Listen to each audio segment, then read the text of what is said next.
Well, thank you very much for the invitation, Beatriz and Alberto. I'm very happy to be here. And what I'm going to do this morning, almost noon, I'm going to present a few ideas on the testing of a few theories, two theories actually, in order to try to explain what is happening nowadays in the Mexico City metropolitan area.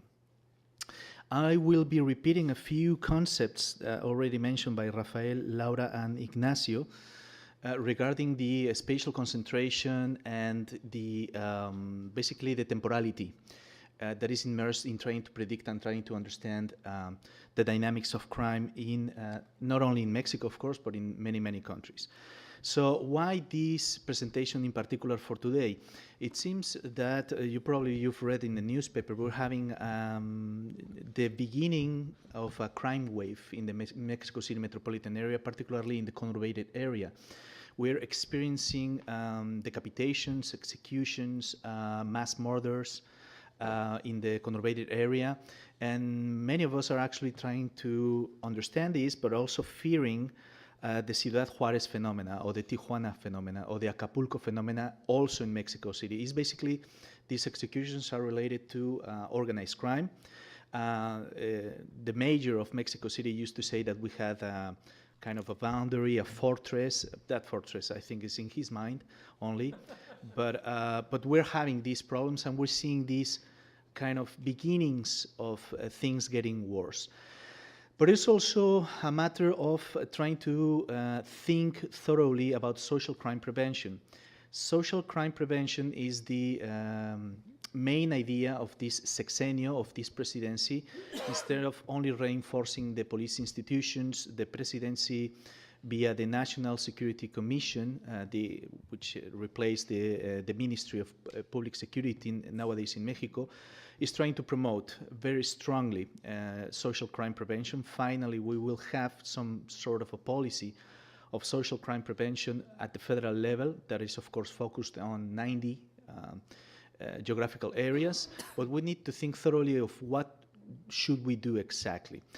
In order to do this, I will be presenting the results of the testing of two macro theories. By macro theories, we mean aggregated behavior or criminal activity rather than criminal behavior at the individual level. And the goal, obviously, is to think if an integrated approach, basically two or more theories, could help us to understand the dynamics of crime. The method is spatial analysis. This is very important because already some presenters have mentioned that crime is spatially clustered. All human behavior, all behaviors, including human behavior, are geographically clustered. If we don't account for the clustering of the behaviors, these models, these spatial models, help us to control for that. If we don't do that, we can make mistakes of hypothesis testing. Maybe we have inflated null hypotheses or standard errors, and we may be overlooking some important causes if we don't model this data properly. For modeling this data properly, we have what we call spatial analysis or spatial methods. And what I will be presenting is the first step, in the sense that this is the most general test of these two theories, meaning that I'm trying to explain all crimes, all crime rates, the sum of all the crimes in the metro area. I will not be speaking of homicide or robbery or theft or burglary in specific. So it's the most general of test. I will explain very quickly what these theories mean. The first theory is social disorganization. It's a very old theory. It was formulated in the 1940s. Basically, you have processes operating over structures. What it says is the idea that a low socioeconomic status, residential mobility, namely migration into the neighborhood, family disruption, and routines and behaviors, and ethnic heterogeneity. This idea of ethnic heterogeneity is very American. For the Mexican case, we don't have race as a variable, or even though we know there is this discrimination, etc., but we don't have a variable about ethnicity or race. But basically, the idea is that these structures create or have some sort of pressures over society. Basically, you will have, as a result of these structures, you will have unsupervised teenage peer groups, low civic participation, sparse local friendship networks, which create a sense of, or a view of, social disorganization and collective inefficacy. The main idea here is that if communities do not protect each other, or the individuals within the community do not protect each other, the police cannot protect us all the time, everywhere. So there has to be some sort of a control or social control at the neighborhood level in order to prevent antisocial behaviors and therefore crime as a result of that. The second theory is a more recent theory. It's actually based on Durkheim's idea of anomie. That is a very old concept. But this theory dates of the 1990s. It is also an American theory. It's called institutional anomie theory.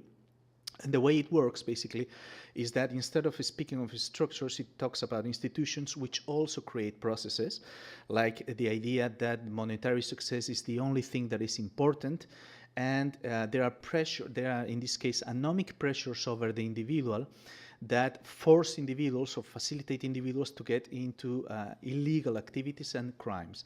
Basically, a weak polity, no economic opportunities, social inequality, and also the element of family disruption, which is a concept that connects both theories, in a society that is led by monetary success and lower controls of institutions such as the economy again, the family, the church, schools, etc., creates anomic pressures. And if the idea is that the monetary success is an end and there are not enough legal means in order to get this end of monetary success, there are, as I said, these anomic pressures, and that creates crime.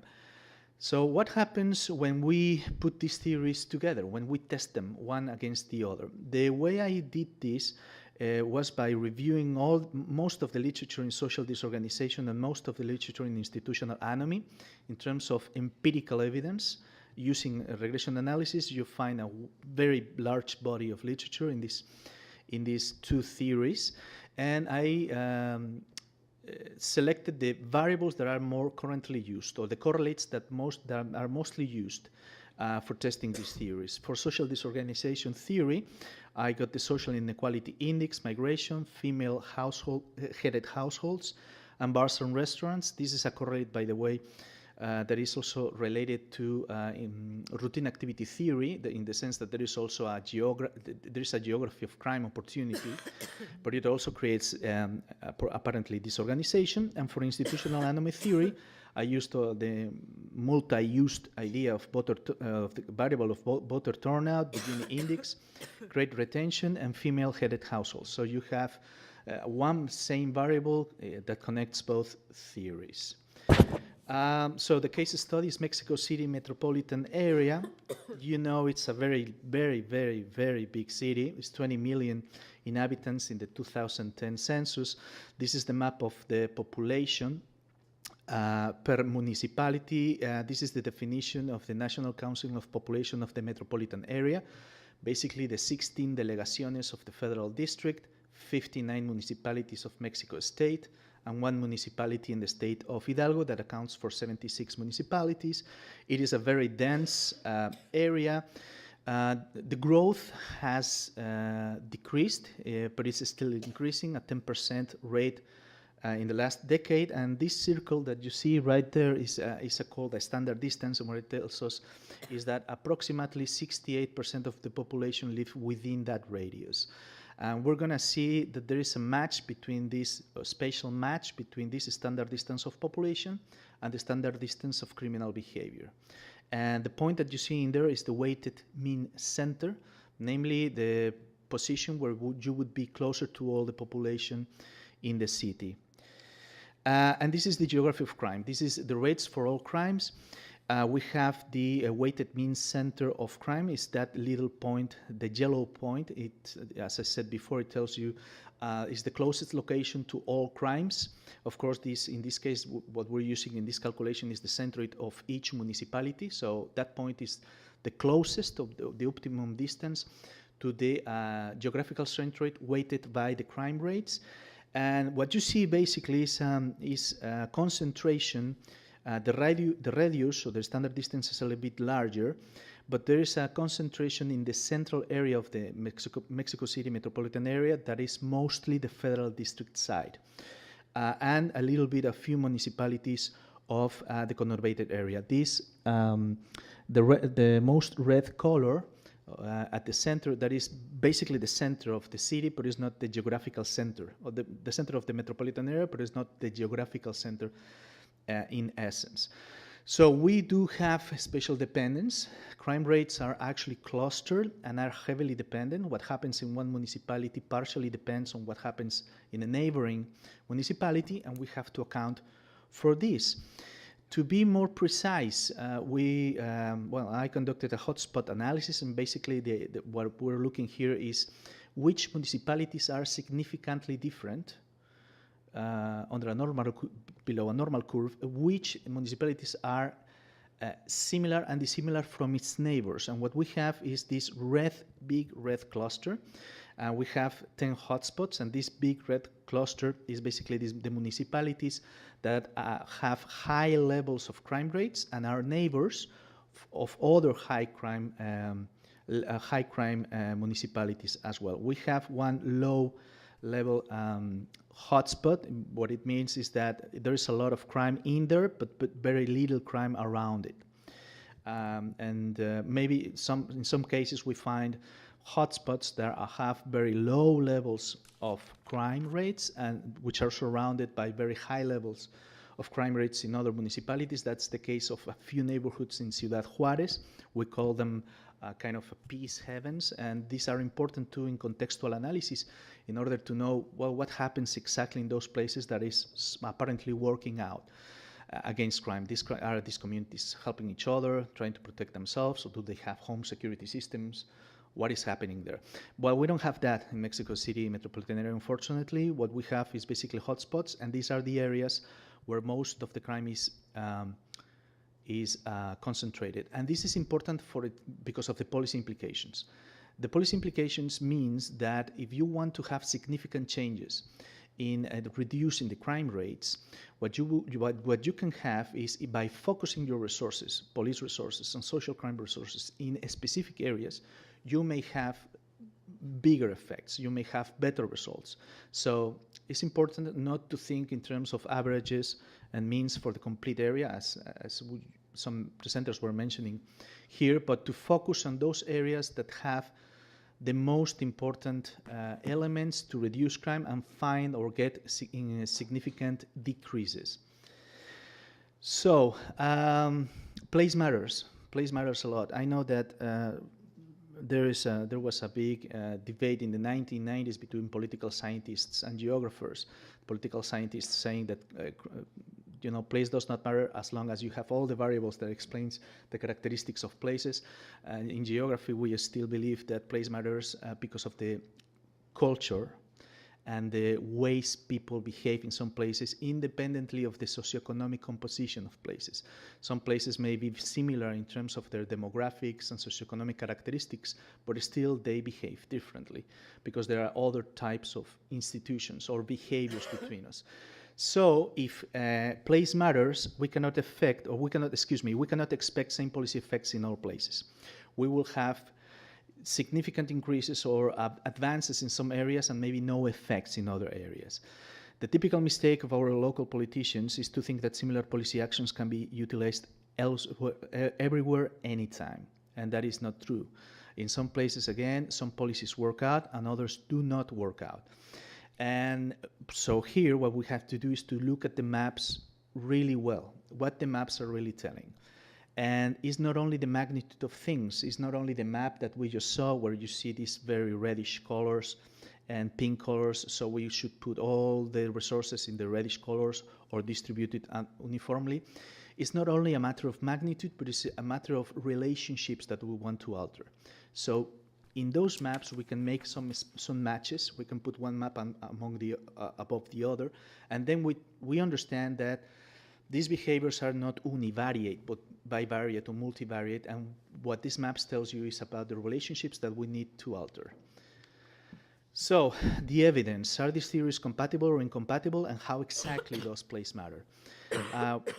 Very quickly, I will say that I ran a regression for social disorganization, another one for institutional anomaly theory, and the final column is the test of both theories at the same time.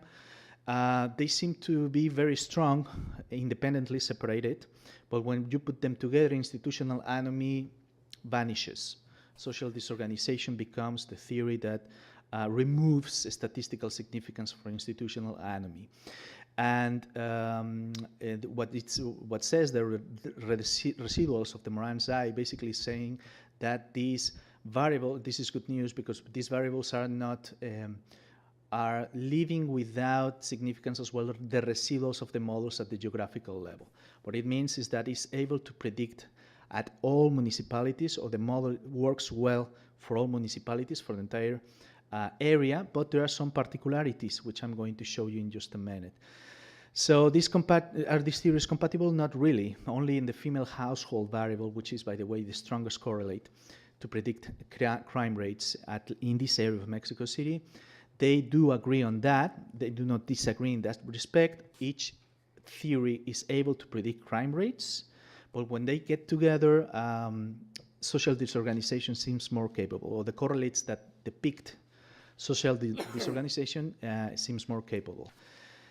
The relationships, though, are okay, as expected in theory. So our American friends were able to come up with a good theory for the Mexico City metropolitan area. Yes, there is a strong relation between female households that what implies is less supervision of minors, and that creates more crime. And bars and restaurants, which is basically a routine activity theory as well of correlate. What it tells you is that there's a geography, as I said before, of crime opportunity. You have more targets, and if you have individuals that are motivated to commit a crime, you will find them in those central areas. Now, very important is still, even though at the general level, only looking at the table, these variables or these theories seem capable to predict crime rates. When you try to predict them at the individual level, they don't work as well, or what they present is a concept called spatial heterogeneity of effects, namely that the effect or the strength of the relationships that we're predicting here are not as strong all over the area. And then we have, what we mean by this is that we have to look at the spatial fits of the theory, not only the fit of the complete model of the theory. And what we have here is the map of the R-squares of the coefficient of determination for each municipality. And what we have is that this bluish or more intense blue color, darker blue color, what it tells you is that it gives you a better fit in that region of the city, whereas in the more pale blue color, what you have is a weaker relationship. Again, this is evidence that not all theories can predict with the same strength everywhere. And what it means in terms of policy implications is that we have to be very careful in what are we going to do where, and how many resources we're going to apply where. And this is even more interesting. We not only have different magnitudes of the relationships of the theory, but also we have negative effects in some places and positive effects in other places. What I'm showing here is the map of the relationship or the prediction of if we increase female households, then increases crime, but in some municipalities within the metropolitan area, the relationship is inverse. In those cases, very few, fortunately, if we increase the number of female-headed households, then crime reduces. That is an abnormality. Someone would say, well, maybe the model is incomplete. Maybe you should have added another variable. But in order to be very loyal to these formulations of the theory, I didn't do it. That would be the second step. The first step was this one, just to test the theory based on the most typical classic correlates that are used in these tests. Well, they don't give Nobel Prizes in criminology. So what I've presented and what we have been talking actually is a lot of common sense. We know quite well every time we go to conferences. We've been to many conferences. I think we have a clear idea of what we have to do. The problem is implementing this on the territory. What should we do in order to things to work out? So for the Mexico City metropolitan area, violence is very much a process of female-headed households. Careful with this, because what we have is an increasing divorciality rate, all over the world. So some demographers and sociologists of family are talking about the new family structure or the new family unit. And so this is a trend and that we are not going to be able to stop. It is happening all over the world.